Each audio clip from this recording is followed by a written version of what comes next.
Retina Consultants of Southwest Florida proudly present the 2013 Symposia on Macular Degeneration.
Ladies and gentlemen, Dr. Joseph Walker. If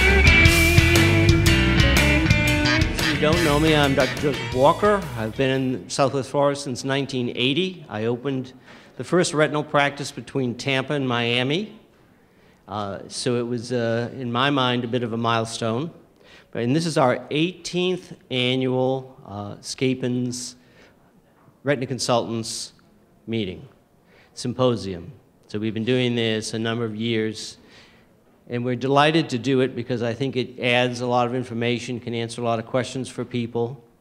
And I should mention that we do have, you all should have a program in those bags. In the bag should be a pen. And realize that in that program, there's really a couple of things you need to pay attention to. One is there's a sheet where you can write down questions. We may not be able to get to everybody's questions. If we don't during this meeting, we will do our best to get back to you if you can include a name and a phone number.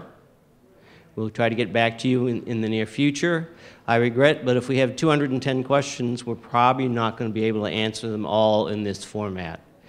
Please note also that we're really concentrating on the retina and the back of the eye. So even though you may be really interested in your abnormal lid or tearing, that's really not the focus of this meeting.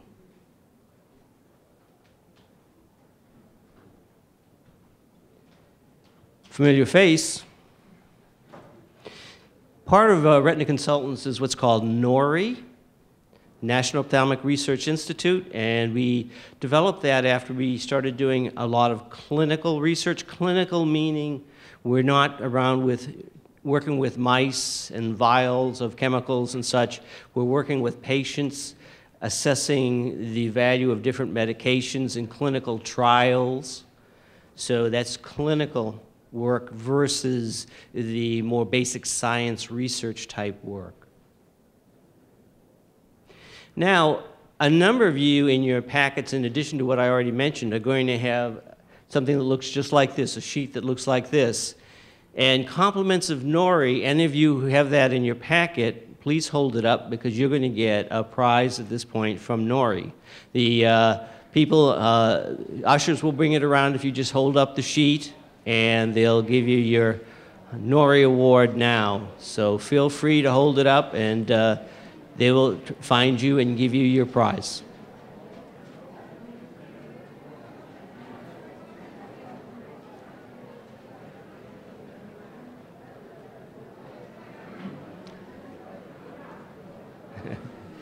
Now that the whole room's abuzz, I just want to mention, please be courteous, turn your cell phones off. There's nothing worse than trying to listen to what's being communicated and have the person next to you going on with their cell phone, or even just having the cell phone ring. So please turn them off as a courtesy to your neighbors.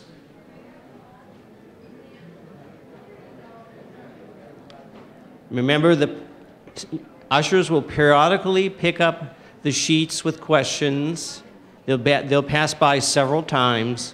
So when you think of it, write the questions before the end of the meeting, and they'll pick them up. We'll answer as many as we can.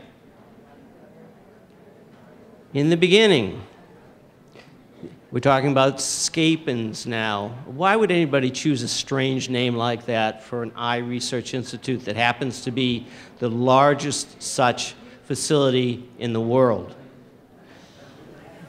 It's named after Dr. Charles Scapins, who was originally from Belgium, came here after World War II, and was a true, incredible innovator especially in the area of retinal diseases, retinal surgery. And he was the impetus for what is now the Scapins Eye Research Institute. This is a diagram of the eye. There's no quiz at the end, just to remind you that the light passes through the front, through a lens, which is what can become cataractus, through the vitreous, and then hits the back of the eye, which is where the retina is. And that is the area that we're going to be talking about today. The retina. Some people will use the term the film of the camera. And the focus is going to be primarily macular degeneration. Why? Because it's so common, so prevalent, and so devastating. It's a leading cause of legal blindness in the retirement age population. Dry AMD, what do we mean by that? We mean that when we look in the back, what we see is areas where the tissue is kind of wasted away, no longer working. Can you lose vision with dry AMD? You certainly can, and it can be substantial. Wet AMD, well, why do we care? What's the difference? In wet AMD, you have dry AMD plus bleeding and or swelling. Therefore, you can have a far more profound loss of vision and a much more rapid loss of vision. Wet AMD has a number of treatments available, and that's part of the reason that we are so concerned with that specific entity. We have a website. Retina Consultants has a website, and we will have this symposium on the website as soon as we can, in case you missed something or forgot something, or somebody wasn't able to make it and they would like to have an ability to go through it again or see it for the first time. And that is our website, and that's in your pamphlets. Please note that also in the booklets that you have, in addition to those Nori sheets in some and the question sheets, we also have an envelope in every one, which is something you can use if you wish to contribute to the Scapins Eye Research Institute. Our first speaker will be Dr. Ashish Sharma, who's going to do some introductions for you. Thank you very much. Thank you very much for coming today. We have a very exciting symposium for you today. I'm just going to do some brief introductions on our itinerary. Our first speaker will be Dr. Dean Elliott. He'll be speaking on the exciting stem cell research that's going on with dry macular degeneration. That'll be followed by Dr. Kip Connor, who will be talking about the dietary implications of macular degeneration. We have Dr. Fletcher, which is one of the leading low vision specialists, to talk to you about how you can make the most of your remaining vision. We have Rich Godfrey, that is giving you the patient perspective of having low vision. So we're very excited today. And before we get started, I wanted to give a special introduction to our first speaker, Dr. Dean Elliott. Not only is he the director of the retina service at the Massachusetts Eye and Ear Infirmary, before that he was the director of the retina service at the Kresge Eye Institute in Detroit, Michigan, where I had where I was fortunate enough to have him as my mentor. Kresge Eye Institute is where I did my training, and I've known him since I was a medical student. He has had several students. He has trained several retina fellows that have all had the privilege of working with him. Not only is he an excellent clinician, but he is also a dedicated teacher, and he has trained many retina specialists across the country, including myself. This year at the American Academy of, the American Society of Retina Specialists meeting in Las Vegas, he was honored with the prestigious Crystal Apple Award, which was given to the best teacher. And it was very rightfully so, and I was very happy to see him win that. So today, I'm very pleased to present Dr. Dean Elliott. It's a pleasure to be here. I'd like to thank Dr. Walker and his group for putting together this symposium and for inviting us. You just heard from Dr. Sharma. It's a pleasure to see him again. He was the best medical student I worked with, and it's really a true pleasure to see someone develop from the early stages to becoming an excellent retina specialist. And although the teachers get the credit, the students who are good, they do well no matter where they are, irrelevant who the teacher is. You would have done spectacularly anyway, and I'm really proud of you.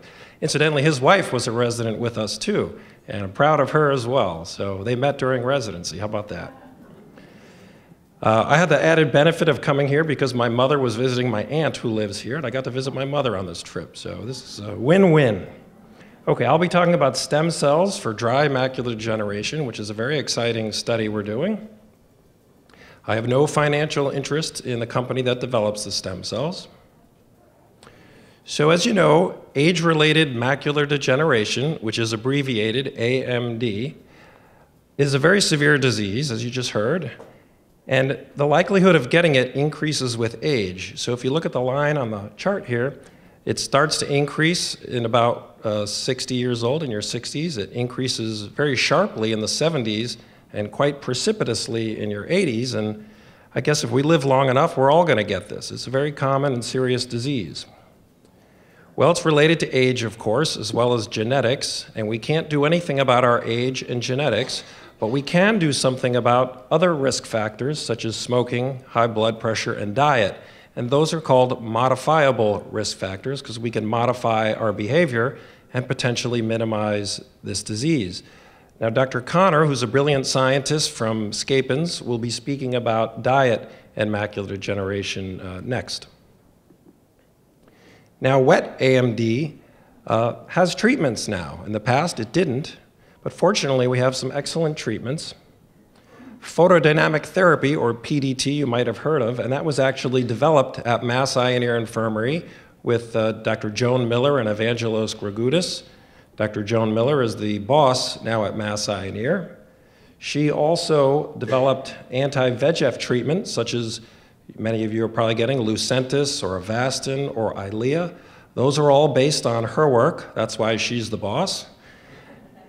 And the head of research at Scapins Eye Research Institute is Pat Demore. So interestingly, we have two women at the forefront of our program.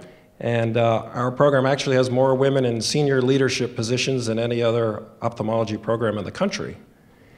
So these two treatments for AMD were developed at Mass Eye and Ear and Scapins. But unfortunately, we don't have any good treatment for dry macular degeneration, and people are still going blind as a result. And we'll talk about stem cells for dry macular degeneration, but just to orient you, the eye is like a camera, and the orange structure that you see here is the retina, and it's like the film in the camera.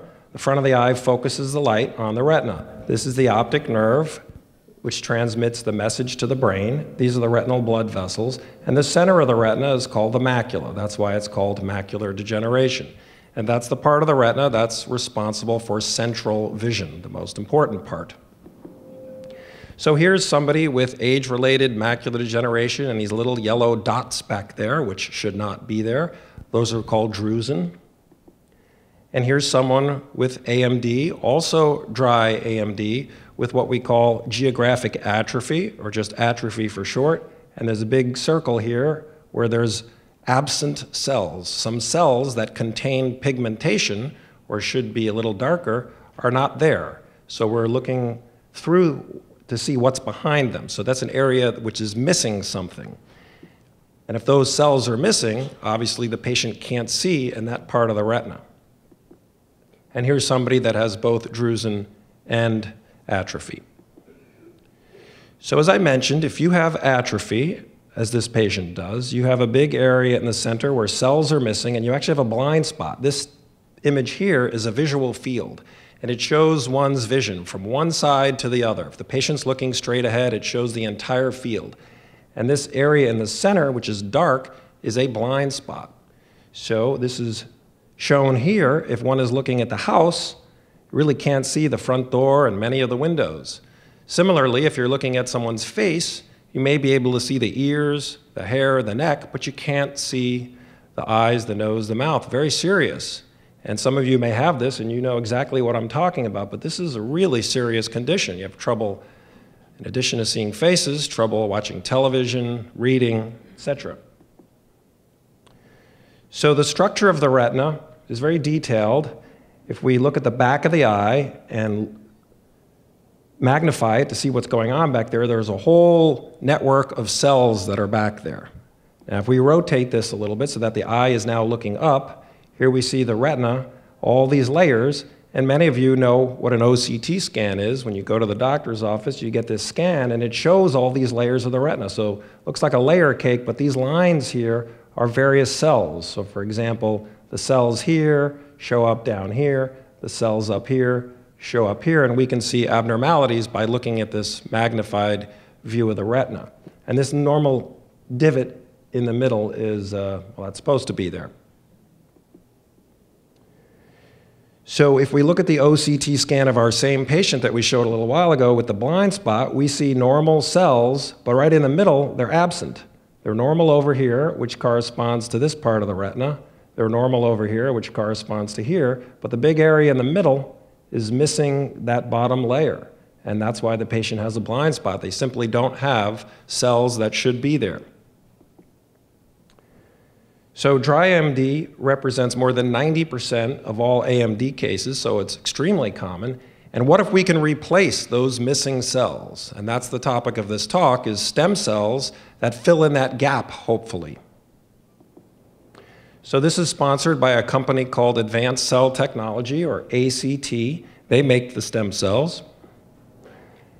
Stem cells really haven't been around that long. Only since 1998 did scientists discover stem cells. And they're cells that are very immature, and they can be grown in the laboratory into any cell in the body. So you can take this little dish of cells and you can take some of them out and make them become heart cells. Some of them can become neurons, for example, brain cells.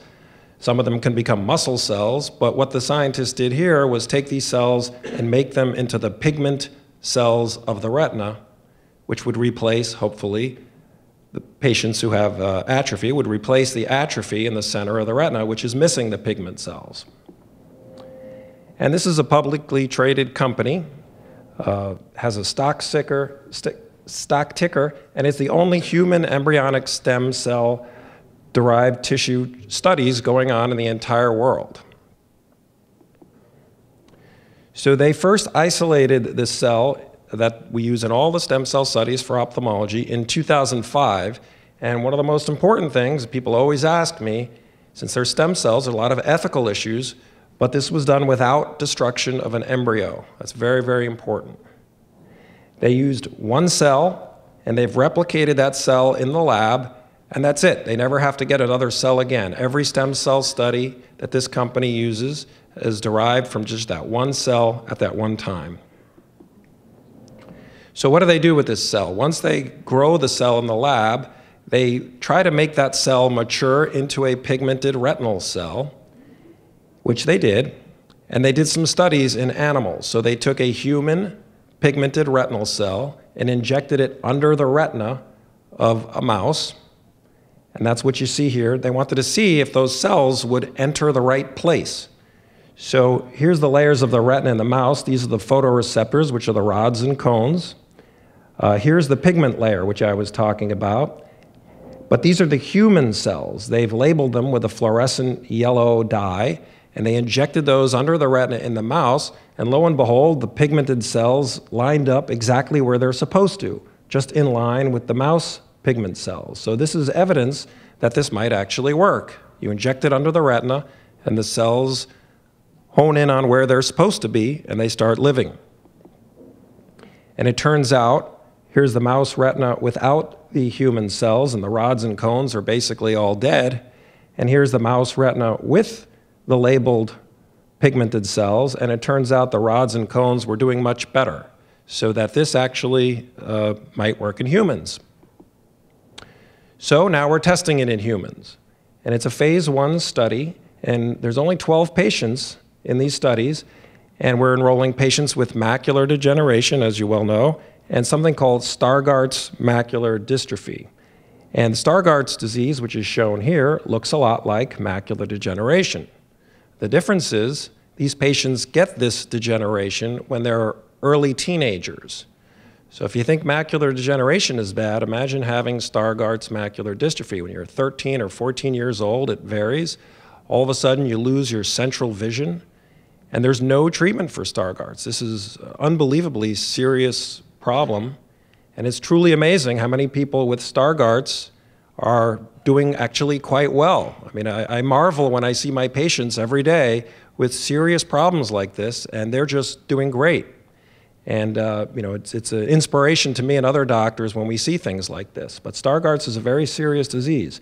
So this study is testing both macular degeneration and Stargardt's patients with different doses of stem cells. And you can see if we inject 50,000 cells under the retina and patients do well, then we ascend to the higher dose. And that's where we are now. So things are going well.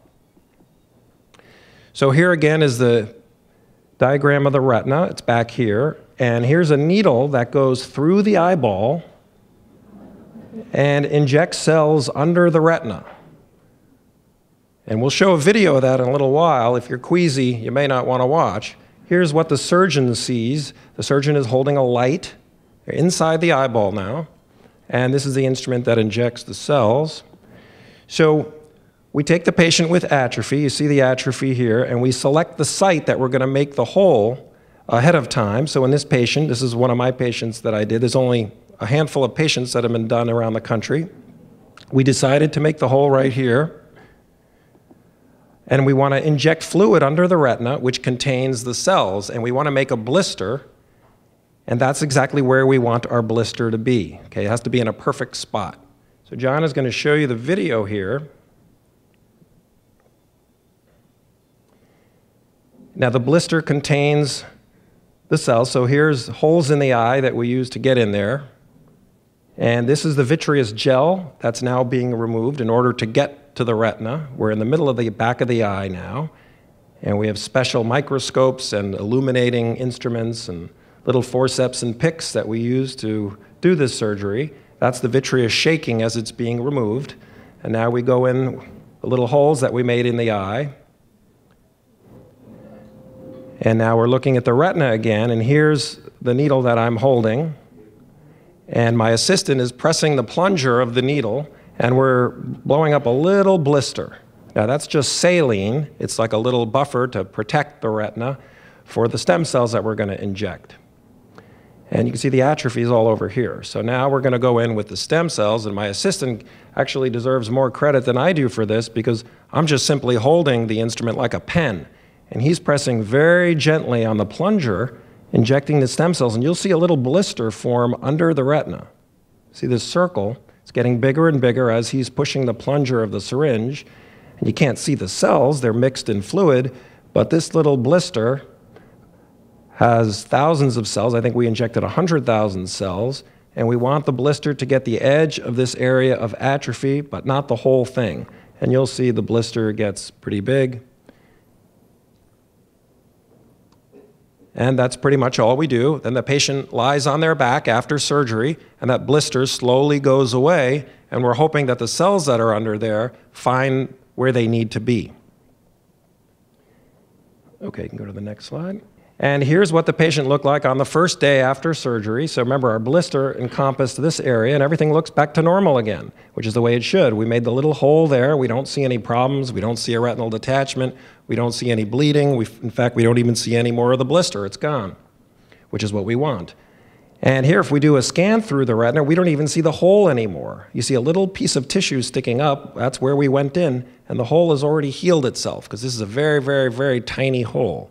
That's what we were hoping would happen, and it happened. Here's another patient that has a little more follow-up than mine. This is a patient done for Stargardt's dystrophy. And here's the baseline picture, which is before the surgery. And you can see there's no pigmentation here. But at 1 week, you can see some pigment cells under the retina when that image is magnified. And here at week 6, here again is baseline. You can compare it with week 6. You see lots of pigmented cells. That means the cells are finding where they need to be, and they're producing pigment, which means they're actually functioning. So this is fantastic news. Here we see the OCT scan. This is what the patient looked like before the surgery, and you only see a couple of pigmented cells here, those white spots. Everything else is missing. There should be a big line of cells here. They're all gone. And then we can look at the patient at 3 months after the surgery, and you see that some of the pigmented cells have found the right location. So this is really encouraging news that the cells are finding where they need to be, and they're actually surviving. And here you can see time photographs, the injection site, and you can see some pigment increase. Here's the pigmented cells as we follow the patients. Here's another patient, the same thing. Here's the injection site, here's some pigment, and here's more pigment as we follow the patient with time. So the original data was published. The guys that did the first case published this, and the most important thing is there were no signs of inflammation, no tumor growth, no rejection of the stem cells, and no retinal detachment. And what we have is anatomical evidence of survival and graftment of the cells, which is what we were hoping. We have increased pigmentation in the region of the transplant, which indicates the cells are alive. And interestingly, some of these patients that have been injected, including my own, have had some improvement in vision. Now, it's early, and it's difficult to know whether this is a placebo effect or whether it's actually a true improvement. It's impossible to know at this stage, but this is great news that the vision might actually be improving a little bit. But again, it's too early to draw any definitive conclusions. We just remain optimistic and very happy that things are going well, but science can be complicated, and we have to follow these patients for a long period of time to make sure that this is safe and that it's actually working, but so far, so good. What we don't know is the long-term effects, specifically with vision. Is the patient able to read better on the eye chart in a year from now or 2 years from now? We don't know that yet. So the good news is we'll continue to enroll and treat patients. I should be doing the next patient probably in a month or two with a higher dose of stem cells. We're going to continue to assess the safety and define the efficacy endpoints, such as vision and visual field and a few other things. And actually, since the first patients did so well, the company expanded the study to do patients at a little bit of an earlier stage. So we reduced some of the complexity of entering a patient in this study. The visual acuity now doesn't have to be as bad, and that's only good news because now we can choose from more of a variety of patients. So things are going well, and this study is still enrolling patients, and we'll be looking at these patients for a number of years, but the good news is it seems to be safe so far and no problems, and patients are gaining a little bit of vision, and things are going well. So I thank you for your attention, and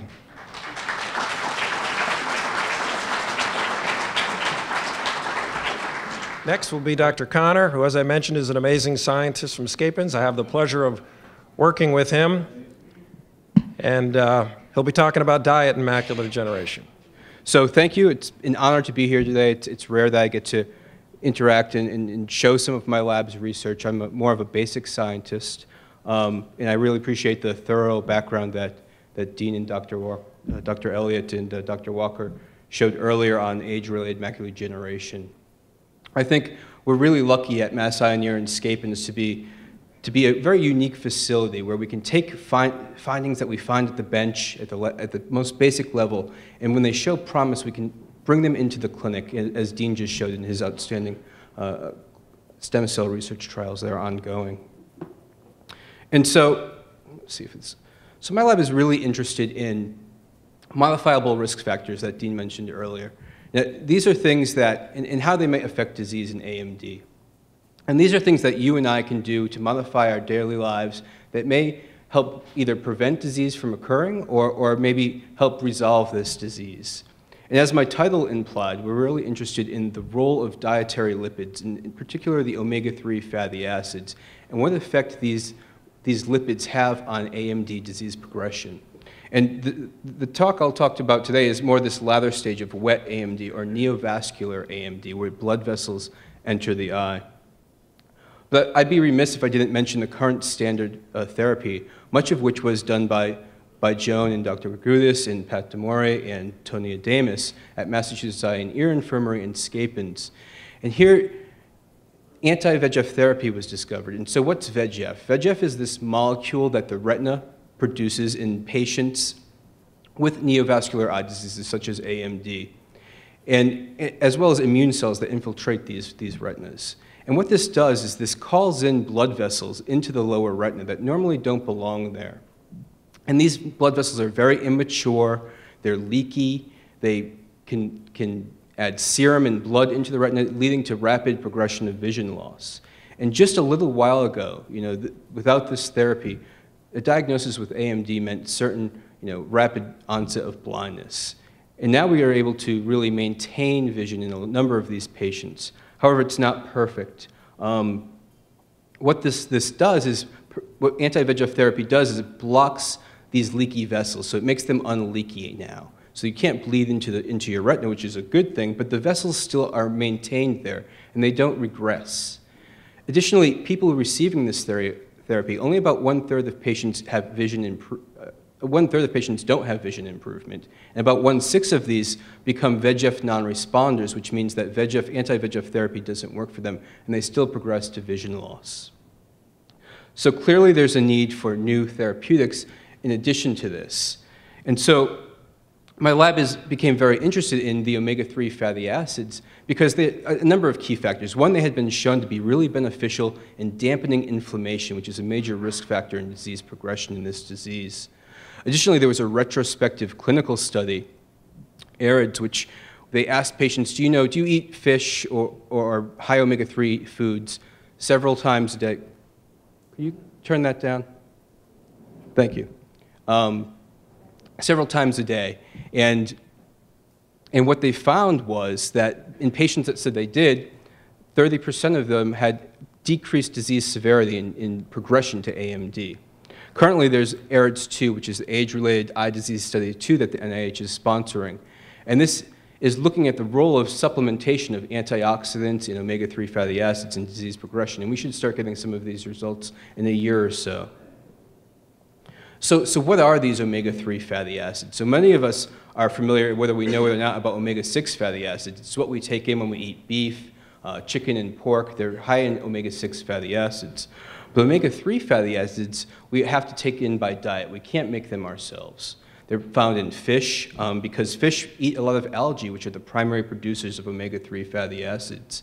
And unfortunately, in the US and in the Western diet, we have very low intake of these fatty acids in our diets. And this is exemplified here by this data, which basically is kind of busy, but it shows the populations of Japan and Iceland, which have very high intakes of these fatty acids, about 4-fold compared to the United States. And these populations have lower rates of neovascular AMD than the US, although this is increasing as smoking becomes more popular in these countries. So why is this important? Well, omega-3 fatty acids we have to take in from diet, but they're the major structural lipid within the eye. DHA, or docosahexaenoic acid, is a primary omega-3 fatty acid. And if we look at its tissue distribution between all of our tissues within the body, the retina is where DHA, or the omega-3 fatty acids, are targeted, as is the brain. And this is compared to omega-6 fatty acids, which have fairly equal distribution. So clearly, omega-3 fatty acids are important and go to the eye for a reason. So what effect might these molecules have on wet AMD or neovascular AMD? So I'm a mouse scientist, so I try to cure vision in mice, but with the hope that we can push this to the clinic later on. So what our experimental diet is, and I just want to walk you through this. So we fed animals either a diet that was high in omega-3 fatty acids, it had 1% DHA and EPA, which are the primary omega-3 fatty acids, and no arachidonic acid, which is the primary omega-6 fatty acid. Or the other group got no omega-3 fatty acids, but just omega-6 fatty acids. So we had a very, one either had omega-3s and one did not, and had omega-6s. And these mice were given these diets 2 weeks before we induced disease in them, and then they were kept on these diets throughout the course of the study. And what we found, and this is a very, very busy slide, but the take-home message here is that when we fed mice an omega-3 fatty acid diet, their serum and their retina were enriched in omega-3 fatty acids and didn't have omega-6 fatty acids. And when we fed mice an omega-6 rich diet, they had high omega-6 in their serum and their retina, and they didn't have omega-3s in it. So it kind of brings us back to what our mothers used to tell us, is that we are to some extent what we eat, and that was exemplified in this study here. So what does this all mean? So good, we can change the lipid profile in these animals just through diet alone. But what effect does it have on age-related macular degeneration? So unfortunately, in my lab, we study mice, and mice don't live long enough to get AMD, and they lack a lot of clinical features that humans have, so we have to induce AMD-like symptoms in these animals. And we do use the gold standard model of laser-induced macular degeneration, or laser-induced choroidal neovascularization. And in humans, the retina is generally protected by the choroidal vasculature, which we see down here at the bottom, by this membrane called Bruch's membrane that kind of blocks these vessels from entering the retina. And in humans, this membrane kind of breaks down, and it allows these vessels to enter the retina, causing this wet AMD-like symptoms. And so to mimic this, we take a laser, and we shoot it into the back of the eye of the mouse, and we puncture Bruch's membrane. Now, when we puncture Bruch's membrane, this allows neovessels to infiltrate, as well as immune cells infiltrate this retinal lesions. It's very similar to what happens in patients, where you get a nice ingrowth of these wet, leaky neovessels that are very immature and they leak. However, with various treatments, in our case, such as diet, we can look at how treatments regress these vessels and how this repairs over time. So what does this mean? So what does diet's effect have on disease? So all these animals start out with the same amount of diseases because we used a laser to start. And so here we see that here. And so these are retinal flat mounts, and these are these neovessels within these animals. And so we found that mice that had an omega-3 fatty acid diet had significant decrease in neovascularization compared to those on an omega-6 diet. So here we see these neovessels in an omega-6 diet, and then to a lesser extent, the omega-3 diet. So this was really interesting to us, because this was the first time anyone had shown through diet alone you could change neovascularization in an animal or in an individual. And why is this? How does this work? That was our next question. Well, arachidonic acid, the omega-6 fatty acid, is processed through a family of enzymes, the cyclooxygenases, the lipoxygenases, the P450 enzyme. And these enzymes, they basically break down these omega-6 fatty acids to byproducts. And these byproducts are very pro-inflammatory. Interestingly, omega-3 fatty acids have a very structural similarity to omega-6 fatty acids, except they have one little double bond that's extra. And they're processed through these same enzymes, and they actually compete with omega-6 fatty acids for these enzymes' use. And more importantly, the downstream byproducts of omega-3 fatty acids, once they're processed through these enzymes, are anti-inflammatory, so they have the opposite effect, and they dampen inflammation. And so what does this mean? So in AMD, there's been a lot of studies that have now shown that inflammation and inflammatory cell infiltrates are a hallmark of AMD disease progression. And interestingly, in animals in the model that I showed earlier, if you deplete those animals of inflammatory cells, disease progression in those animals stops. So these cells are really not beneficial overall. And so how do we look at this? How do we study this? And so here I have a cartoon of a blood vessel, and we see that our red blood cells and our white blood cells. But under inflammatory conditions, these white blood cells upregulate these adhesion molecules, what they're called. They're basically these sticky hands that come off of the white blood cells. And in a tissue that's inflamed or damaged, endothelial cells, or your blood vessels, upregulate sister kind of sticky molecules so they can grab onto one another. And this works kind of like Velcro. So as these cells are zipping through your vascular system, they find these damaged or endothelial cells that are upregulating these other sticky arms. And this allows them to kind of stop and exit the vascular system. It's kind of like getting off the freeway to the area that's diseased or damaged.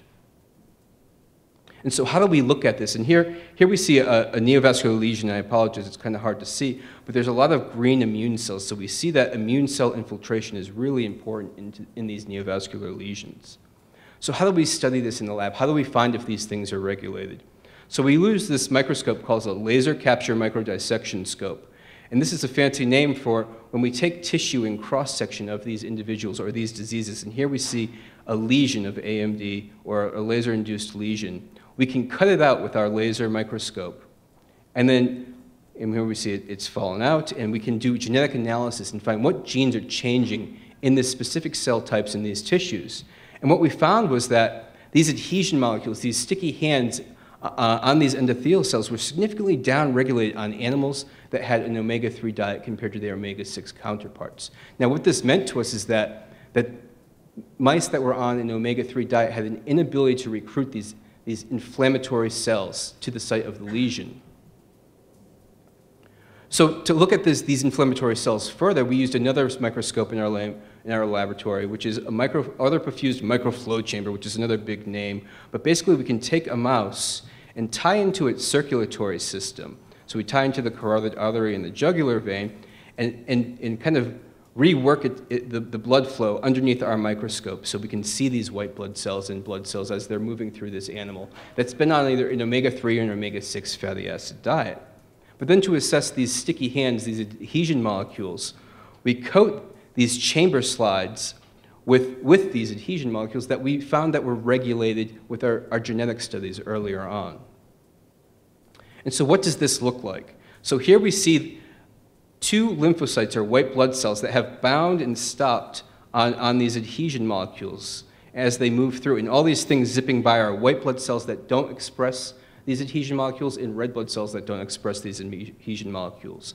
And what we found was that in mice on an omega-3 diet, you wouldn't get recruitment of these white blood cells because they weren't expressing these sticky hands that were needed to recruit them to their site of action. And this is compared to omega-6 fatty acids, where these animals had large recruitment of these pro-inflammatory molecules.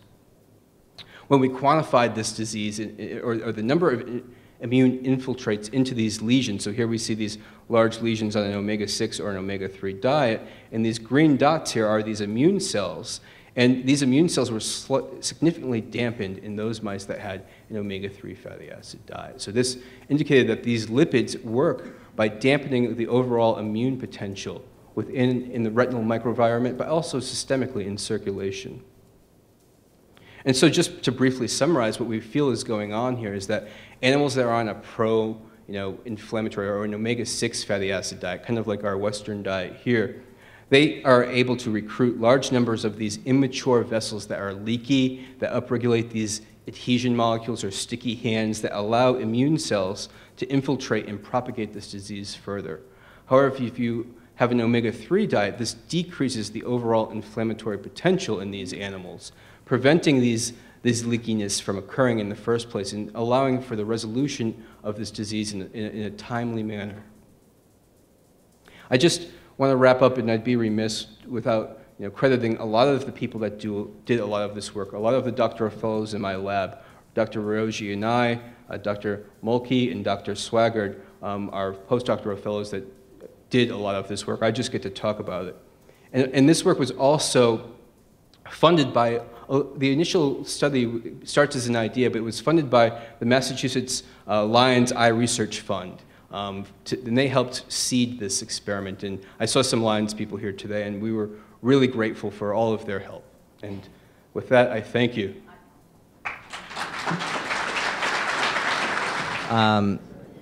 We're going to talk a little bit more about some of the clinical trials that we're doing here at Retina Consultants. The definition of research is systematic investigation for the search of knowledge. Neil Armstrong described research as creating new knowledge. It's something that's very exciting, but that is the ultimate goal, is to find something new and to create new knowledge. And it means investigating something that you don't understand. I really like Albert Einstein's quote that if we actually knew what it was we were doing, it wouldn't be called research. And in that lines, it's very exciting. We're very excited to have speakers from the Massachusetts Eye and Ear Infirmary and the Scapin's Eye Research Institute. It's because of all the research that we have the advances in not only retina, but ophthalmology and also in medicine. And when those two big powers merged, that created the largest dedicated research institution in the world dedicated to the eye. So if you are looking for a worthwhile cause for any donations, then the Scapin's Eye Research Institute in conjunction with Massachusetts Eye and Ear Infirmary would be a very good cause. So we've seen a lot of great talks and background on macular degeneration. We know many of our patients, many of our population down here are affected with wet macular degeneration. We can see quite a difference between what a normal retina would look like and one with wet macular degeneration, where we see bleeding and lipid deposits and swelling. We also see patients that ultimately have what's called a disciform scar. So this is what we're trying to prevent. When you develop wet macular degeneration, you have abnormal blood vessels that develop in the back of the eye and cause changes. And if no treatment is done, ultimately what you're left with is a scar. And when we look at the OCT scan, which looks at all the different layers of the retina, we see this often in our clinic, but when we see a normal scan and one where it has a disciform scar, we can see how much of the architecture is disrupted. And that is the reason why you have decreased central vision. So this is a very exciting time in retina, in ophthalmology, because there really has been an incredible evolution in how we treat macular degeneration. And Dr. Elliott described before all the different treatment options that were there. Initially, it was first started with thermal laser, where you had a hot laser that would perform what's actually called laser burns to the area of the retina that had the abnormal blood vessels. And you can imagine what you're left with is a blind spot. And you can imagine also how much this affects your vision. There was a recent movie with Clint Eastwood. I think it was called Beyond the Curve. But basically, he was a baseball scout for many years. And after several years, he started developing a condition where certain parts of his vision was not clear, and it impeded his job, and he actually had to have his daughter help him out. It's a good movie if you ever see it, but it was interesting from a clinician point of view because they would show these images of what he was seeing, and we would see these blind spots and what we call scotomas. So in 2000, we saw then a transition to photodynamic therapy, and then we heard some discussion on anti-VEGF therapy. In 2004, Macugen was first started to be used, and that was when the revolution started with all of these injections. We then saw in 2006 the use of Lucentis, which really showed amazing results, where the goal was not just to stabilize wet macular degeneration, but you could also see improvement in the swelling and the fluid that was found in the retina, and we saw some improvement in vision.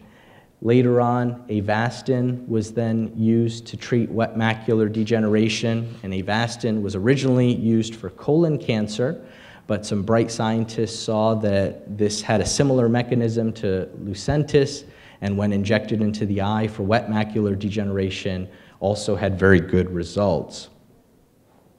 Just recently, in 2011, you may hear information about Eylea, which is another anti-VEGF medicine. It's another injection that's used for wet macular degeneration, and it offers us another option for our patients. So oftentimes we hear from our patients, there are so many different treatments out there, which one's best for me? And that's something you have to discuss with your doctor. And the reason why is that we constantly see newer medicines developed, and that's wonderful not only for the physicians but also for patients, because every patient is different. And you may have a better response to one medicine compared to another. So when we see a lot of clinical trials, they have shown that Lucentis, Avastin, Eylea all work very well, but there's no clear-cut one that's completely better than the other, but there may be one that you respond better to. So it's so nice for us to have all of these different options, and it's so nice that research is continuing for us to have these different options for wet macular degeneration. We also did our own internal study where we looked at some of our own patients, because we have so many patients that get multiple injections for wet macular degeneration, and what we see is that these are 3 examples of 3 patients on their scan. And you can see it looks irregular because there's some fluid collection here, some swelling, we see these blisters. So even though they've had a lot of injections, they still have what we call fluid on their scan. And when Eylea became available, we tried Eylea on some of these patients, and we saw this is what this patient looked like after an injection. This is what this patient looked like, and you can see the 3rd patient. So they had quite a bit of resolution. So we presented this at the American Society of Retina Specialists meeting last summer, and to show that Eylea is a good option for patients that have this type of persistent swelling even though they've had treatments. Now, when you hear about these medicines, we also get the questions, is this what I should be having? And is this going to work for me? We know from clinical trials and research that we do that this is definitely a viable option, but you may respond better to Avastin, you may respond better to Lucentis, and so this is something that you have to discuss with your doctor, but it's really great that all of these different options are available. And this is also why we at Retina Consultants like to participate in these clinical trials so we can make newer medicines available for our patients. So looking at future therapies, we've talked a lot about injections and medicines that attack the growth factor, that block the growth factor that causes the complications of macular degeneration. There's another pharmaceutical company, Alcon, that's developing another medicine. We're participating in that clinical trial to see if this would have a good benefit, and preliminary results are showing to be promising. When we heard earlier about this type of growth factor, these injections of medicine play a role right at the molecular or cellular level to block these signals or hormones or growth factors that's causing the trouble. So there's a lot of things going on at the molecular level. So this slide talks about a different inflammatory process that is not necessarily a growth factor, but a molecular compound complement. And studies have shown that complement and this complement cascade may play a role in macular degeneration as well. So that leads to more clinical trials and more research. There's another company, Opthotech, that has a clinical trial that is looking to block a specific type of complement to see if that may play a role in the treatment of wet macular degeneration. And we are participating in that clinical trial. We are currently enrolling 4 patients for wet macular degeneration trials. The Alcon VEGF inhibitor that we just saw a few slides ago, we're currently enrolling for that clinical trial. There's a Novartis clinical trial that is looking at that other molecular cascade, the complement inhibitor, that we're also enrolling for. And Regeneron, which is what makes Eylea, we're currently enrolling for that clinical trial as well. And the way I view clinical trials is it's a win-win situation. It allows us as the physicians to be able to participate in clinical research to try to find the next best medicine or medicines that are available for our patients that may work better than others. Or, as I mentioned before, every patient is different, so we may come across a medicine that works well for you. And I feel it's a win situation also for the patient, is that you have a chance to have this newer medicine being part of the clinical trial.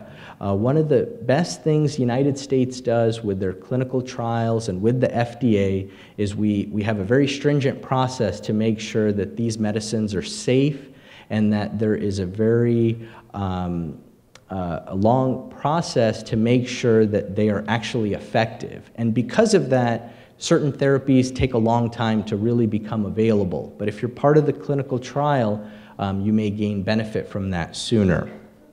We've heard some very exciting talks today with Dr. Elliott in dry macular degeneration and what's available in the future.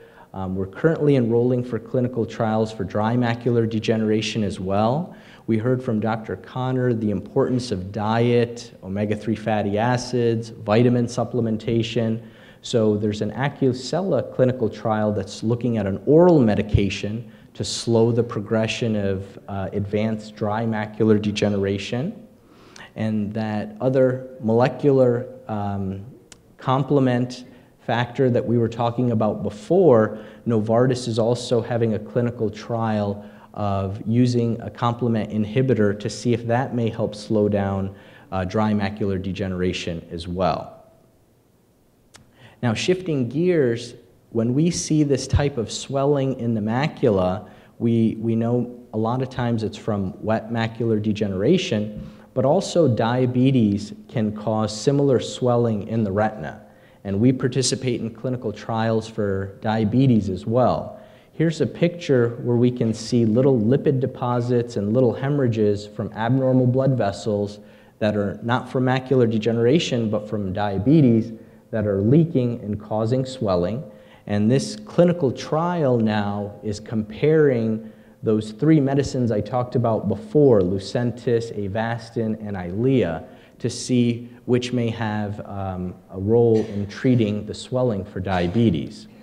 We have some upcoming clinical trials coming up with the CAT trial we were part of that compared Lucentis to Avastin. It was funded by the National Institute of Health. It was a very large clinical trial. We're doing some extension follow-up for that. And also another condition called a vein occlusion of the vessels in the retina can cause quite a bit of swelling, retinal hemorrhaging, and a lot of decreased vision in the back of the eye. The SCORE2 trial is now looking at patients that have these types of vein occlusions. And what we're looking at is, again, comparing those three medicines we talked about before.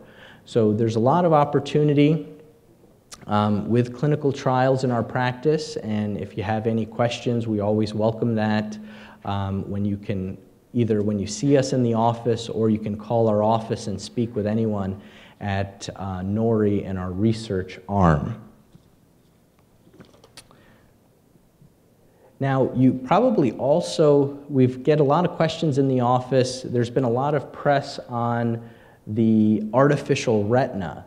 And this just kind of goes along with my talk about how much research has come along. And we've seen some amazing future treatments that may be available. We saw Dr. Elliott talk about injecting stem cells into right behind the retina to treat advanced dry macular degeneration that's caused decreased central vision for so long, and there's promise there. What this Argus 2 retinal prosthesis is, you've seen in the paper, is that this has recently been FDA approved, and what this involves is for patients that have advanced retinal disease, advanced conditions called retinitis pigmentosa, there is a little electrode microarray chip that's actually surgically implanted behind the retina, and these special glasses convey information that people would normally see, and it's conveyed to that special electrode retinal chip that's then goes on to the optic nerve and then to the brain for the person to then process and possibly gain some vision. So really the advances that we've seen in retina and in ophthalmology has truly been amazing, and it's because of all the ongoing research that's been going on. So I thank you very much for your attention. We are gonna, thank you.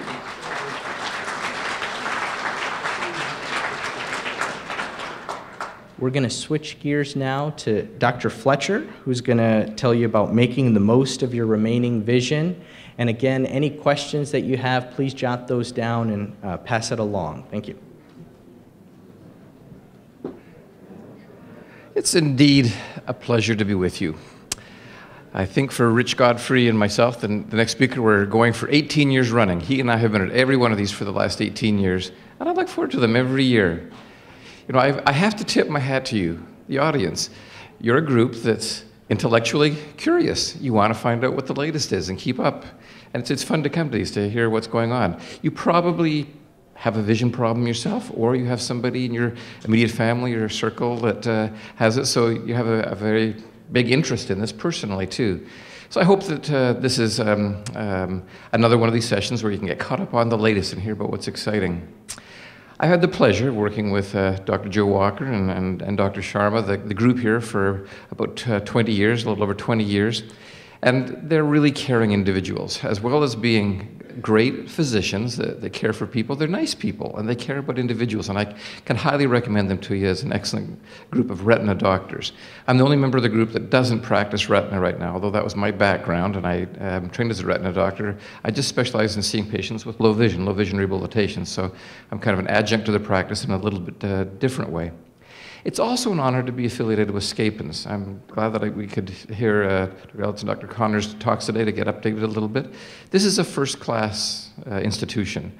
I am not paid any salary with them. I'm affiliated, so I can say this in good conscience. You know, if you've got a few extra bucks and you don't know what to do with it, send it their way. It's a way where you're going to get a good bang for your buck. And as I mentioned, you guys are interested in eyeballs. Either yourself or somebody near you has got these kind of problems. Their work will translate into real changes. And I think it's been exciting to watch the things that Scapins has done over the years. First-class institution. I wasn't paid for that. That's purely, I promise, spontaneous. I think they're a good group. So I want to give you my opinion here. IMHO stands for in my humble opinion, okay? So my qualifications for giving you this opinion would be, I've been a physician now for about 30 years. I've seen over 25,000 low vision patients and cared for them personally myself. You learn something from your patients. If you listen, you learn, and so I learned from my patients. That's where I learned most of my good tricks, actually. I have 7 darling grandchildren. I don't know what that has to do with my qualifications, but it's true. Here's my youngest granddaughter with my latest prescription that I gave her, wearing my daughter's glasses, actually. But my opinion, this IMHO, is low vision rehabilitation, it really works. It's worth paying some attention to. If you have low vision, it can work in your life and it can make a difference. And so that's my esteemed opinion, I hope. Okay, low vision rehabilitation works, but it has 2 separate components that I want to address and talk a little bit about today. The first is the one that you would perhaps obviously think of, vision enhancement equipment, devices that can enhance your vision a bit. But the second is separate, and that's the adaptive skill department. So let's look in turn at each of those. As far as vision enhancement devices, the first thing you might think of is a magnifier. That's the common thing. These have been around for a couple hundred years. You get a piece of glass and you make it into a sphere and you can bend the light and you can make things bigger. That's what a magnifier is. I don't think many of us have made it through childhood without playing with magnifiers, focusing the sun and lighting a leaf on fire, and hopefully not the house on fire, but you know, that's an interesting experience that we've all had, making things bigger with a magnifier. They haven't changed a lot, you know, in the last couple of hundred years. They work, but they have limitations. But technology is fun, and there are new gadgets coming out all the time. For example, here's a picture of one that I'm holding also in my hand right here. This is called the Smart Lux. It's only been out for a couple of months, and it's great. It's clever and not that expensive even. It uses some cell phone components. Cell phones are ubiquitous. There's millions of these things all around the world right now. The screens they're made out of are, of course, mass-produced, and they keep on getting better and better at making these screens. So this uses a cell phone screen and a camera, an electronic system, to take a picture of your page. So this can give you high levels of magnification and beautiful clarity. It's been out for a couple of months now. It's really popular, working very well. Technology keeps improving. These keep getting better. This little Smart Lux is a great little gadget that if you want the latest and greatest in magnifiers, is the hottest thing off the market right now. So a good little device. They'll continue to get better. It'll be fun to watch the progress as the electronic industry keeps on expanding. But it has a lot of spin-off for us in low vision. Because these things are mass-produced for cell phone users, it doesn't have to be designed just for low vision patients, and therefore we don't have to pay exorbitant fees. So it's not like a couple of $1,000s like some of the predecessors have been. This one's much more in the affordable range as far as that goes. Okay, low vision rehabilitation works, but it takes work. It takes a lot of effort on the part of the individual. Ordinarily in medicine, you go to the doctor does all the work. In low vision rehabilitation, it's actually the patient that has to do most of the work. We direct you, but there's no way to be effective in this field without the patient being part of the team and learning some important adaptive skills. Because the number 2 component in low vision rehabilitation, first is the equipment, second is adaptive skills that have to be learned. So, ask you a question here. If I was to park a beautiful Steinway piano in your living room, okay, the finest in the land, would that guarantee good music in your home? No. Good music doesn't come from a Steinway without a pianist that has spent a lot of time practicing and developing the skills to become a good musician, right? Okay.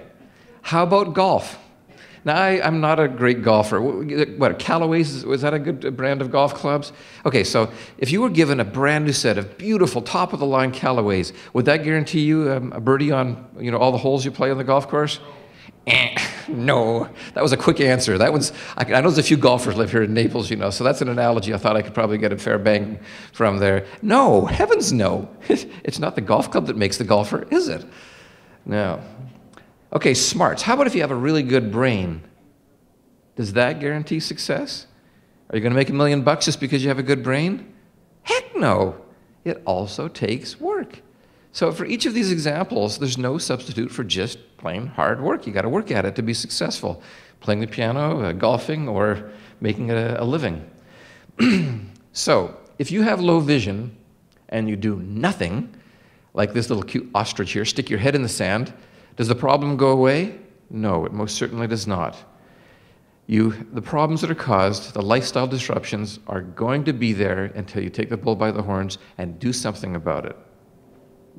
So it's not the devices, this little Smart Lux magnifier that I have in my pocket. It of itself isn't sufficient. You have to learn, first of all, how to use it, and most importantly, though, how to use your vision, because your vision changes. The pictures that Dr. Elliott and Dr. Sharma put up with the hole missing in the middle of your vision, if you didn't do anything, that would be your reality, but you can do something about that, and I'll tell you about that in short order here. So here's back these pictures of the retina that you keep on seeing. The area that we're interested in is right here, this fovea and macula. That's where the action is in the diseases we're talking about today. In the normal, healthy eye, that little area is the center of your universe. That's up, down, right, left. Everything is based on that area. When you see something moving, you want to look at it in detail, you point your macula at it, your fovea at it, so you can see it in detail, because that's where your best fine vision is. So that's the normal scenario, but as you've seen these pictures, and we've been talking about today, with macular degeneration and other conditions like that, there's a problem there. So like this individual here, this macula is dead. It's not working. It's not functioning. The photoreceptors that aren't taking the picture. So those are the depictions that were shown on the slides where, the windows and door in the house are missing, or, all you can see is the ears. And if you pointed that macula at it, that would be a reality. That area wouldn't be processed. But our brains are pretty smart. Our visual systems aren't dumb. You don't point the dead fovea, what you can't see, because that doesn't work. So because we've got a good default system, we move our eyes so we can get the scar out of the way. So let's say this was a scar right here. If you were trying to see the tree, you wouldn't point that dead scar at the tree because you wouldn't see it, and your brain's smarter than that. You rotate your eye so that a good area of the retina is pointing at the tree. And this area now becomes the oculocentric reference point. The center of visual space. Up, down, right, left are based on that position. So you don't point the dead piece of retina at it, you point this piece at it right now. It's called the PRL, Preferred Retinal Loci or Locus. And we developed that. Our visual systems are pretty smart.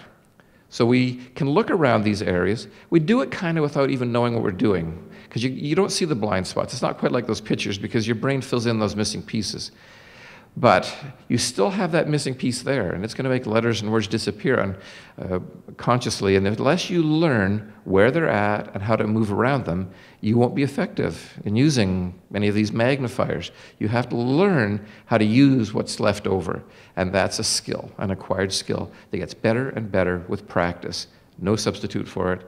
Practice makes perfect. This patient is one of my star pupils. He did really, really well. This is his macula.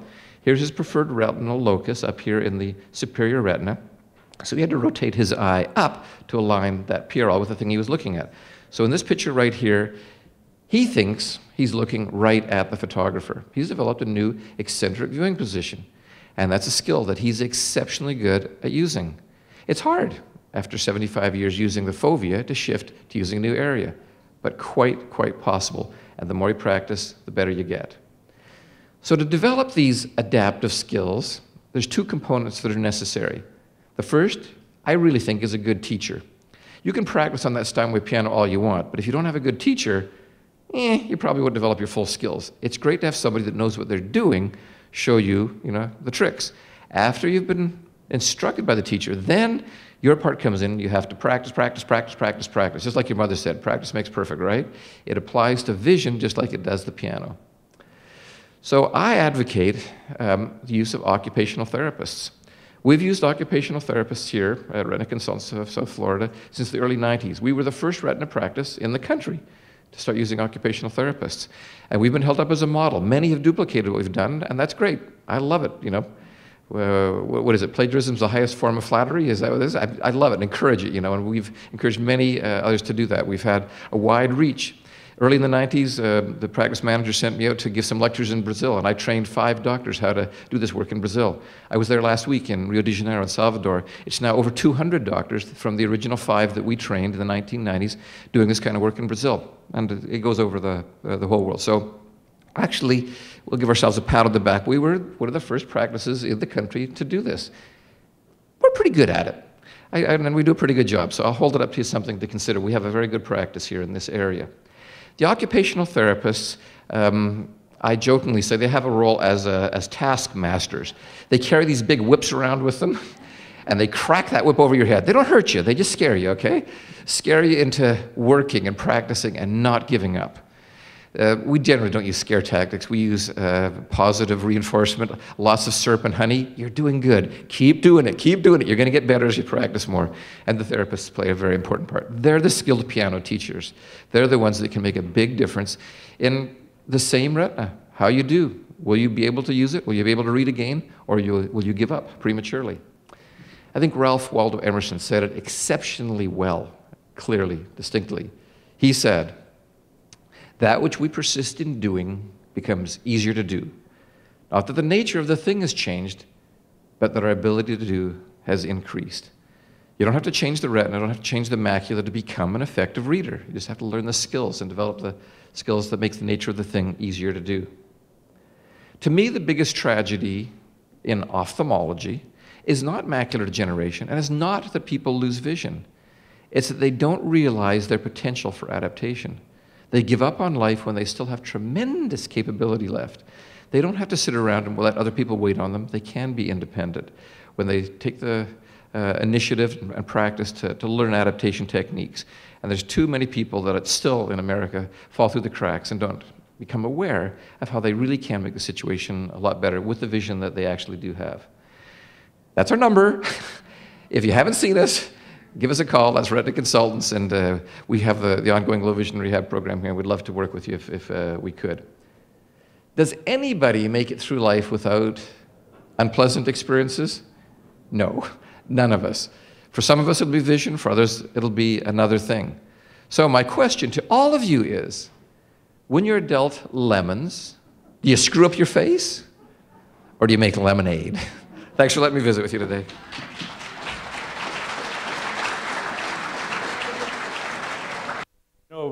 I want to be the first to say to me it's a delight to be part of this presentation with so many wonderful and talented doctors and researchers.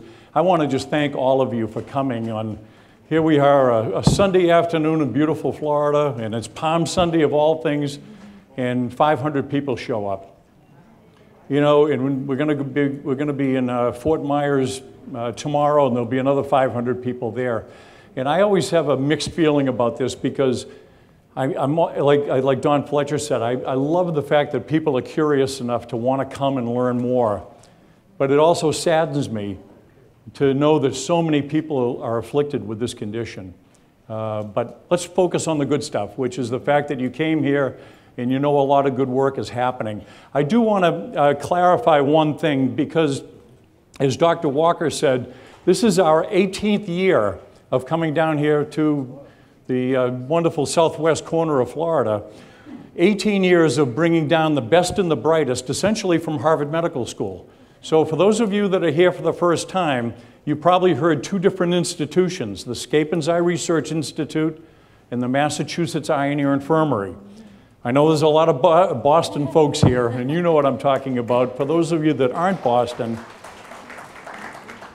hey, the Red Sox are going to be better this year. Promise that for 16 years, we came down here as Scapin's only. And again, Joe Walker and Glenn Wing and the wonderful doctors at Retina Consultants have been really wonderful in sharing their patient base with us so we can help educate you. But 2 years ago, and this was something that many of us thought was long overdue, so here we are at Scapin's, essentially the largest basic eye research center in the world. And a lot of people in Boston still didn't even know who it was. And yet 2 blocks down the street is the Massachusetts Eye and Ear Infirmary, which is Harvard Medical School's premier eye and vision clinical care and clinical research and translational research center. And many of our faculty members had positions there and they with us. Did it make sense that we came together? Yes. And it probably should have happened years ago. It didn't for whatever reason. But the beauty now is that Mass Eye and Ear has come together with Scapin's to create the largest combined research and clinical care center in the world. And it's, well, I mean, I just feel good about it because I heard Dr. Elliott say the other day, a couple of weeks ago in a practice session we had, he said, it's just incredible for me to interact with all these basic scientists. I mean, our belief is that when researchers and clinicians get together, good things happen. You know, clinicians see things that researchers don't see. Researchers see things clinicians don't see. So, you know, if you think about it, if they're working in their own orbits, you know, and then it takes a while to come together and you realize maybe there's a couple of changes, but working together from the get-go is incredibly powerful. And add to that, we've got this wonderful practice down here in Southwest Florida, not only wonderful clinicians, but clinicians with a great interest in clinical research, so that patients like you have a chance of being involved, being part of the process. Everybody wants to be part of the process. And the reason I'm talking like this, I know a lot of you have been here many, many times, and you know who I am, but there's a lot of people here that are here for the first time because they have been newly diagnosed or somebody in their family's been newly diagnosed.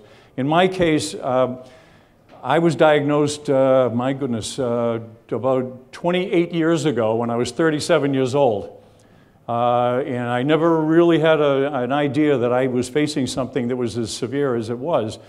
And all of us, when we're first diagnosed, have a little denial voice. Well, maybe it won't be that bad. Maybe it'll be better tomorrow. Maybe if I get another pair of glasses, I'll be better. But that wasn't the case with me. Things moved pretty quickly, and by age 40, I became legally blind in both eyes, and that was 25 years ago. So I've had 25 years to understand what vision, and this is to Don Fletcher's point. I always love listening to Don because, you know, he speaks my language. I love the fact that we are up here talking about research, but at the end of the day, we all have to go home and live today. You know, in the meantime, let Dean Elliott and let Kip Connor do their great work so that stem cells will become a treatment, that the nutritional research will allow people to maybe live a longer, better life. And hey, at the same time, maybe you're taking care of your eye health. But at the end of the day, if you're afflicted now, you like me, are going to have to live with, in my case, a lot of vision loss. My vision now is 2400 in both eyes. I'm way past legal blindness. But I made a decision a long time ago that, I don't know about you, but I want to get up out of bed every morning and live my life. And that's exactly what Dawn is talking about. Am I saying it's easy? No, it's not easy. And Dawn and I we talk about the same thing almost in a different language. And I remember the pivotal moment in my life was, I mean, it's human nature. If you've got a decreasing capability in your vision, you start saying things like, gee, you know, I used to be able to read that Red Sox box score in the morning. And I used to be able to read my financial statements when they came. I used to be able to do my own bills a lot easier. I used to be able to look up a phone number in the phone directory.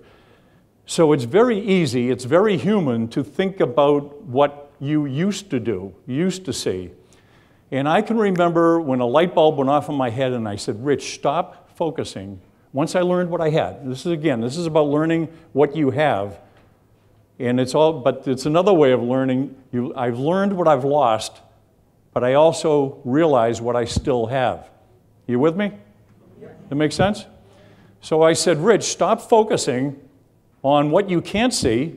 Start focusing on what you still can see. Does that make sense? Yes. Okay, that's all about what Dawn was just showing you, about learning how you see. You know, you might be looking off kilter.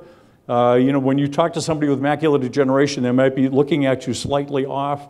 In my case, I have to look up.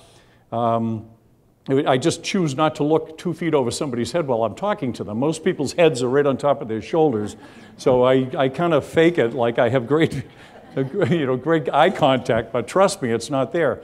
But that also affects a lot of other things. There's a lot of social implications to this. I know you all know about the tough part about somebody waving to you or somebody nodding their head to you, and they say, gee, what's the matter with Rich? I just, I thought I waved to him, he didn't say anything to me. And there's a lot of people that just hold all of this stuff in. And so another piece that I'm going to add on to what Dawn said is that it's okay to tell your friends about things. You know, we've heard, like Pat DeMore's name was mentioned, one of our researchers. I love Pat DeMore. I've known her for years. She's actually been down here speaking many times. What I love about Pat is I pass her in the hallway at the Institute and she said, hey, Rich, it's Pat. Thank you. And I mean it. But you know what? I had to tell her. If somebody looks at me, no one's going to know I'm legally blind. And a lot of you are like that. But who in the world is going to know that you can't see some of the finer details unless you tell them? It's part of taking that step to acceptance. You know, there's acceptance and there's adjustments. And when I say acceptance, I'm not talking about, that doesn't mean I like it. That doesn't mean I'm giving up. That doesn't mean I'm going to come talk to Dean Elliott about stem cells sometime when we all know it might be the right time. But it's about understanding what you have and just saying, I want to still participate in life. I mean, and other implications of this also are, if every time you knock over a glass or call somebody by the wrong name, if you allow that to say, oh God, I knocked a glass over at lunch with my friends, I don't want to do that again, it was too embarrassing. Or, gee, I saw Joan, but I called her Barbara. There are people, I've spoken to people for 20 years like this, that they don't realize they're doing it, but they start shrinking their social life. And it's all part, but you have to, this is, like Don's talking about, the doctor can't get you to do this. This is all part of understanding your own reality. I know what I wanted to say. I talked to 1 million people before I got on here, so forgive me if I jump around. There's a wonderful young lady in the second row here with retinitis pigmentosa, okay? I have been coming down here, well, we've done this for 18 years. I've been coming down here, and for the last 15 of them, we've always talked about stem cells coming. They're coming. We're learning more about them. We think there's potential, but it's going to take more work. And as a speaker, sometimes it's like, when is it going to come? And so for the longest time, and this is just for you, for many years, we've had Dr. Michael Young down here from Scapen's Eye Research, and he is one of Harvard Medical School's top retinal stem cell researchers. His target is retinitis pigmentosa, and we're talking about trials beginning next year for that. So while at Mass Eye and Ear, wonderfully qualified doctors like Dr. Dean Elliott are selected from a whole bunch of people that could have been selected around the country, Mass Eye and Ear and Dean Elliott was selected, which is wonderful for us. But guess what? Coming right behind for a whole nother disease entity that's quite different from macular degeneration comes another stem cell effort. So things are on the move. So for the longest time, I know there are people that say, I don't know, when is research going to come? We keep talking about it. Well, anybody who's sitting here with wet macular degeneration, where the onset has happened in the last 2, 3, 4 years, has been the beneficiary of a great deal of research done by a lot of very special people at Mass Eye and Ear and Scapen's. And those are those injectable drugs. That's research. So when Joe Walker takes that program that's on your seats, it talked about that envelope about contributing to research. Hey, I'm in the same boat where you are, and I say to myself, man, there's 500 people sitting here. We're all in this together. We're the patients. They're the clinicians. These are the researchers. We're all in this together. And if you think your $10, $25, $50, $100 check doesn't make a difference, you'd be making a mistake. That is the lifeblood of organizations like us. And remember what Kip Connor said. The seed money for the research he did came from the Lions. Guess how the Lions raise money? Quarters, nickels, pennies at a time. Wonderful, fabulous people. A lot of people put together their nickels, dimes, and quarters. That creates the Massachusetts Lions Eye Research Fund. That then gives them the ability to dole it out to people they think are very special. In this case, this whole dietary issue, sometimes we get starstruck about stem cells and all of that. But what if? This is why it's worth looking at. What if you could change your diet? What if that bought you 6 months, a year, 2 years, 3 years of better vision? Why wouldn't you do that? And fish is pretty good too, right? It's pretty good. So anyway, one of the ways I survive in this world, I have a sense of humor about this, and there's nothing funny about macular degeneration, there's nothing funny about vision loss, but I could not survive if I didn't joke about some of the things that I call them my misadventures. And I've mentioned them many times, like saying hello to mannequins in department stores. I'm completely convinced that these attractive young women were looking at me, only to find out that they weren't, and not only that, they weren't even human. But I'm a friendly guy, so I said hello. And my wife and I live in a condo up in Quincy, just south of Boston, and there's a concierge desk there. If I had a nickel for every time I came down and said, hey, good morning, Pat, how are you? Waving, and only to find out that Pat isn't sitting there. There's a million of these things, and golf always comes up. I still play golf. I don't play golf well, but I play, and I really mean this. In this business, you will find out who your friends are, by the way, in the low vision business. You'll find out who wants to play golf with you, but you know what? You laugh, but you know what a lot of that has to do with? Your attitude. If you say, oh, I don't know if I want to play, it's not fun anymore for me, and well, guess what? Your pal's not going to want to play with you. But if you say, hey, listen, I'd love to go. I just need to, just watch the ball for me and give me some information when I need it. Well, a buddy of mine who happens to be sitting right here told me a great story, and he's got macular degeneration. I heard this story a couple of years ago, and if you've heard it, forgive me. But so he golfs with three buddies of his up in Mediterra, and he chips up on the green, and he, like me, if I chip, I can't see the ball. I don't know where it goes. So nobody says anything. He comes up on the green, he's looking around for his ball, and no one is saying a word. And he's walking around, he's looking off the side, he's looking in the traps. The ball went in the hole, but none of his friends told him. Now, you know what I love about that? And I'm dead serious. What I love about it is I love the fact that he's still playing golf. But I love the fact that he makes it okay for his friends to have fun like that. I have a buddy of mine up in Mashpee, up in Cape Cod, and I actually told him that story, and I talked about my own playing golf. And I don't want to make this all about golf, but to me it could be about shopping. It could be about bowling. I don't care. But this guy told me, he said, Rich, I think I'd like to play golf, but I'm afraid to. He said, I even have a buddy of mine, he's a retired Army general, who says he'd be willing to go shag my balls for me. Well, I was a former Marine Corps officer, and I said, man, to have a retired Army general go finding my balls in the woods, I would pay money, I'd pay big money for that. But it's all about, but anyway, listen, thank you all for coming, and I hope, give some, the other thing I want to mention about giving, and I'm sorry, I'm not shy about talking about support.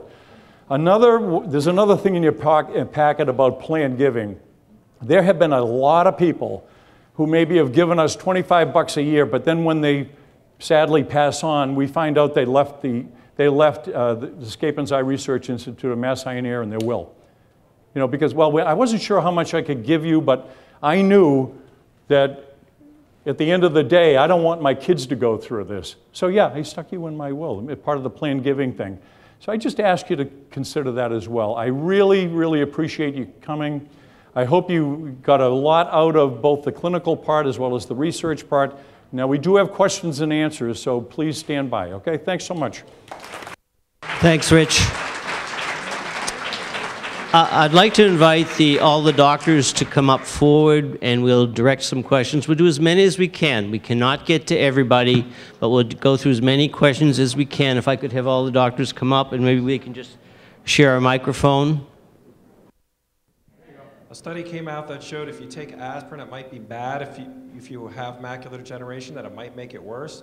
That study is very controversial. Most of us don't actually believe in those recommendations. We think that if you take aspirin for a general medical condition, that you should keep taking it regardless of whether you have macular degeneration. At least that's the current recommendation now. Do you guys agree? Everybody's shaking their head yes. Okay, so don't stop your aspirin, because that may be worse for you. Thanks. Now, Dr. Sharma, there was a question of how can I get into one of these AMD trials? That's a good question. The best way is just to call our office and speak to any of our NORI staff and ask them if you would be a candidate. With all of the clinical trials, there are certain eligibility criteria. Sometimes if you've had previous treatment, you may not be eligible, but certainly the only way to find out is either a phone call to us in our office, or if you'd like to set up an appointment, we'd be happy to see you and then let you know if you'd be eligible. Great. Dr. Connor, there's been several questions on what should we take if we want to get omega-3. Should we do pills? Should we do fish? Should we do other supplements, kelp? What's the magic formula? It's a great question. I get that quite a bit. And there's no magic answer. If we compare our diet to that of the Japanese diet, roughly about 1,000 milligrams a day is what we would have to take in. So either in supplemental form or in fish. Probably need a little bit more. The oily fishes are the best, the salmons, the dark veins, and the swordfish. Next is the nuts. Nuts make omega-3 fatty acids. We can't process those omega-3 fatty acids as well as the primaries, the EPA and DHAs, which you want to look for if your supplements. Another one for Dr. Elliott. If wet AMD is the bad kind, why are you doing stem cells on dry AMD? Well, the good news is wet used to be the bad, which means it was so bad that it was thought that we should study that one first. And a lot of funding went into studying wet macular degeneration. So that's not that bad anymore. So that moved lower on the list. And now dry is essentially the bad. So the list has been totally changed. So it's good news that the worst disease has been now treatable, and the second worst is now taking the place, sort of the worst.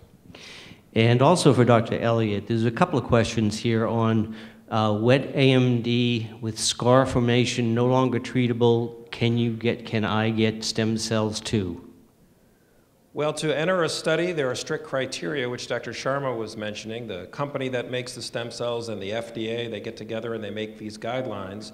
And we're not allowed to enroll patients that have had wet AMD in the eye we're thinking of doing the stem cells in. If you have a scar and it's not treatable by injections, then you're not allowed to get in the stem cell study. Sometimes you can have a scar and still get injections.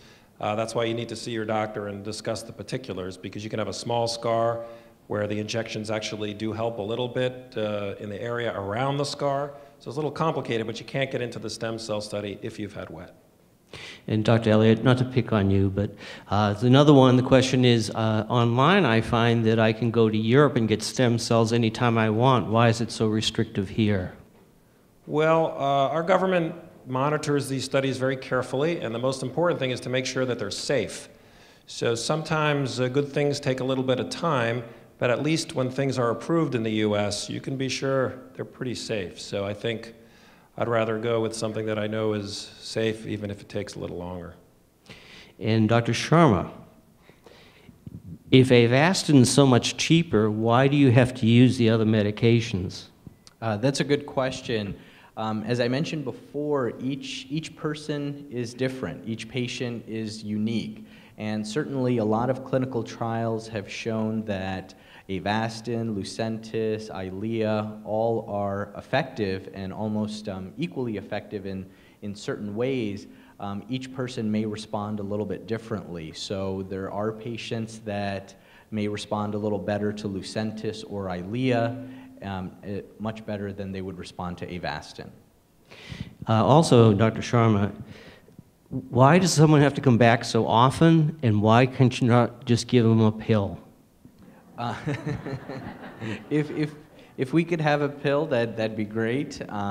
You know, that's the toughest question, and the most frustration we get from our patients is that, you know, just the thought of an injection and why do we have to come back so often. The one way to look at it is that if we didn't treat the wet macular degeneration, it would become a scar and it could become permanent central vision loss. So these medicines have a certain half-life and a certain time period that has its effectivity.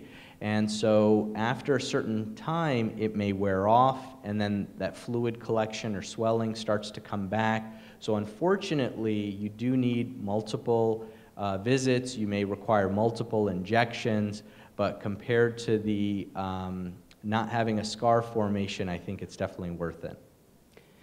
And Dr. Fletcher, I read that there's a telescope that can be put inside my eye and make me back to normal. Is this true? It's true, there is an implantable miniature telescope, IMT it's called. We had a publication recently, Retinal Physicians is the name of the journal, that gave a pro and a con advantages and disadvantages of that particular device. I'll admit my bias. I wrote the con section, so I am not a great believer that this has tremendous clinical application. You can hold a little telescope and take a look through it, it makes things bigger, but putting it inside your eye is fraught with difficulties. You see double all the time after that. You can't fuse two different images.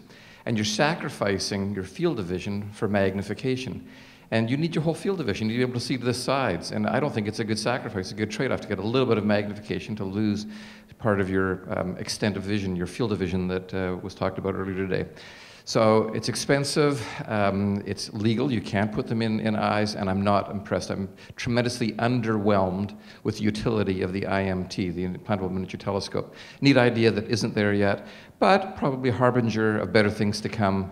But it's not, in my opinion, something that I would have done on my eye, my family members' eyes, or any of my patients. I wouldn't advise it, so I don't think it's there yet. Interesting concept.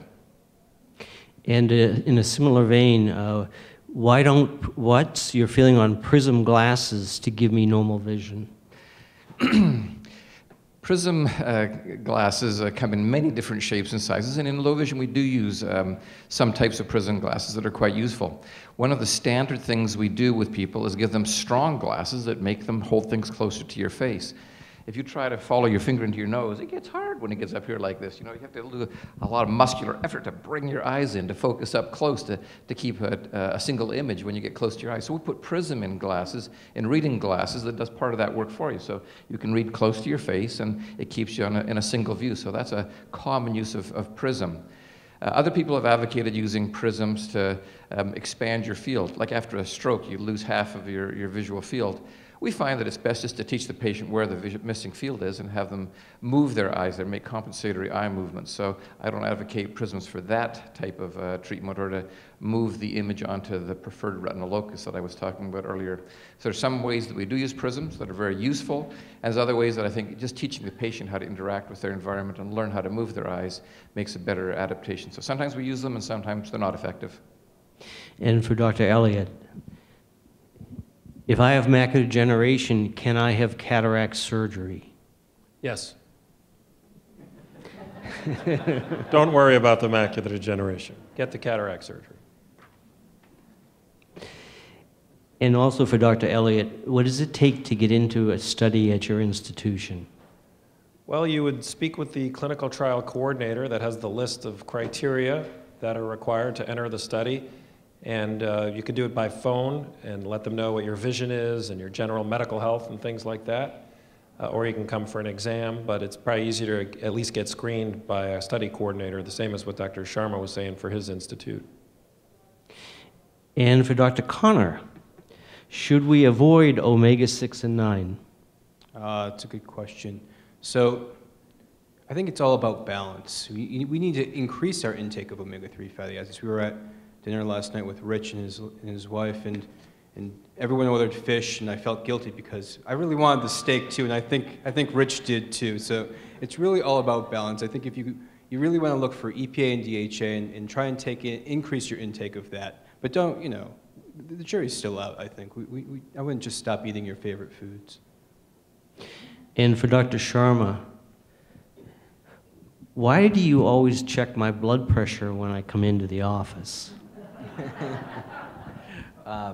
Blood pressure can also have a big role, not only for your general medical health, but we can see changes in the back of the eye as well. And it's very important for us to monitor that as part of your general health, and it is important to monitor that each visit. And for Dr. Connor, should I be taking lutein and zeaxanthine at this point? So those are currently being studied by the ARIDS-2 study by the NIH, and there's indications that these antioxidant enzymes also have a very beneficial effect in dampening disease progression in AMD. My study is focused on the omega-3 fatty acids, but the data out there it looks convincing, and so hopefully in the next year or so we'll be seeing some data coming out of that. And for Dr. Sharma, did you say my blood vessel occlusion in the eye could be fixed with the medicines for macular degeneration? Retinal vein occlusions, which again is also related to high blood pressure, so that's one of the other reasons why it's important to make sure we monitor your blood pressure. But that can cause leaking blood vessels and swelling in the back of the eye. And as we mentioned before, it's one of the conditions that can also be treated with the medicines we talked about, such as Avastin, Lucentis, Eylea, and we are also enrolling clinical trials to study that further. And Dr. Sharma, are those injections for my degeneration covered by Medicare? The injections are for the diagnosis of macular degeneration. These injections are covered by Medicare. There's definitely a price difference between these medicines. Avastin is considerably less expensive than the other two. So because of certain insurances, there may be copay issues, but because the companies also understand that certain people may benefit from the more expensive medicine, there are programs that are available that we can sign up for to help with some of the copays. But again, the Medicare will cover the majority of the medicine. And for Dr. Elliott, actually two questions. One is, do my floaters relate to macular degeneration? No, floaters are little things moving around in the vitreous cavity, little opacities, and when you look different ways, they kind of swirl around, unrelated to macular degeneration. And the second part is, I've had laser and cryosurgery for retina tears. How does that relate to my macular degeneration? Unrelated. Brief and to the point.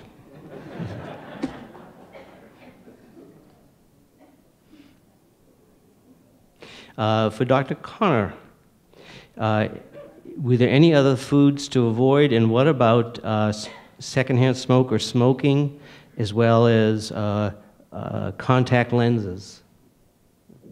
So foods to avoid, I don't think we really know what foods may or may not increase our disease progression. I think we know that we're lacking the omega-3 fatty acids in our diet, and that if we increase that intake, at least in animals, and hopefully we'll see in humans as well, in the AREDS-2 study, that we can delay disease progression. Smoking is a major risk factor for AMD, and so smoking, you want to avoid smoking if at all possible. And what was and contact lenses. So I'm not really sure about the contact lenses. There's not really related. Don't need to know. And also for Dr. Connor, it says, should I consume fish or vegetables? That's the first part. Second part is cooked or raw. And the third part is any other suggestion. So fish, I think, are highly enriched in omega-3 fatty acids. Kelp is basically algae, so that's highly enriched in omega-3 fatty acids. A lot of people complain about wherever I talk to them, they're like, I don't want to take those fish pills. I get this burp, or it tastes like fish all the time. And so if you find the pills that are made from algae, you'll avoid that. And also for Dr. Connor, why do they keep telling me to take green leafy vegetables? I don't know. Do you? Antioxidants, I guess, yeah. Yeah, antioxidants. And this is for Dr. Elliott, and I don't know if this is really can be answered. Basically, it says, what's the cost of the stem cells? I think my answer would be priceless, but anyway. Well, fortunately, if you're in a clinical study, it's free. So the surgery is free, the stem cells themselves are free. But if you really want to know the actual cost, we had a little tube of fluid which had 100,000 stem cells in it, and it was over $100,000. So I was making extra care that I didn't spill any. I'd be in a little bit of trouble. And also for Dr. Elliott, if the stem cells work, how long should they take to produce visual improvement? Well, we don't know, but the thought is probably over a course of a year or two. And I guess you get the door prize here. Also for Dr. Elliott, I have a macular hole. Can I use stem cells for that? No, they're not indicated for macular hole, at least not yet. The treatment of macular hole is surgery, but that depends on the particulars.